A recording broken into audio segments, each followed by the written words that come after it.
710 ESPN Seattle presents Bob and Groz's One More Thing. Powered by the law offices of Heidi Hunt.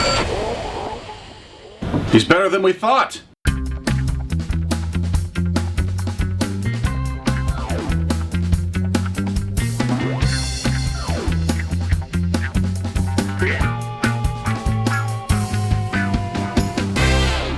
Richard Sherman, what do you think? I know you watched him as a college athlete at your alma mater, Stanford. There, he was a converted wide receiver and wasn't a big, strong conversion, was it? Well, yeah. I mean, he's the most oft-cursed guy by me watching Stanford football the last couple of years. I was like, man.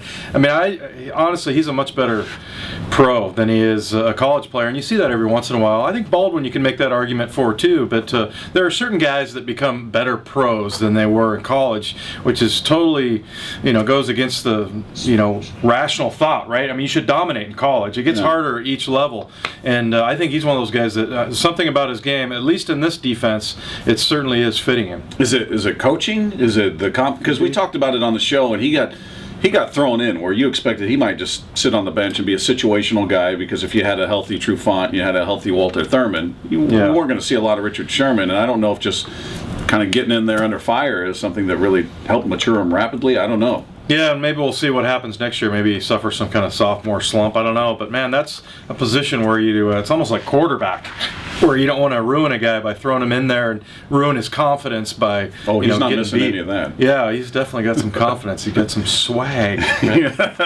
Swag. Listen to Wyman for that. So, anyway, I love the way he plays. Last night I'm watching, I don't know if it was Brandon Lloyd, but on the one where he hooked the guy a little bit, and then he knocked the ball away. He got called for it. But, I was watching that from the press box. I'm going, that's a touchdown. He was wide open, and all of a sudden Sherman just closed the distance. I mean, he's got that same kind of closing speed as Earl Thomas. The ability to recover, which is surprising for a guy his size against a smaller receiver, right? Yeah, for a corner, he's pretty big. But that's where, I think in the defensive backfield, that's where there's the most promise. And I think that's why our poll question came up 2011 over 2010 as far as, which team everybody likes because of the promise of things to come. That was your word, by the way. Yeah, you like the word promise. Yeah, well, very nice. I'm a Stanford grad.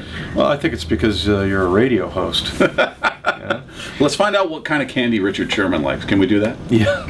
Pretty soon everybody's going to have their own candy. I wanted the poll question would be what's the most disgusting candy that you could have, or what would be the biggest mess? The biggest mess. The Cotton biggest candy. Disaster. Peeps. Yeah, anything with marshmallow is bad, and cotton Reese's candy. peanut butter cups. Cotton candy would leave a big mess too. I don't think we want to be known as the city that throws candy on our players. Too late.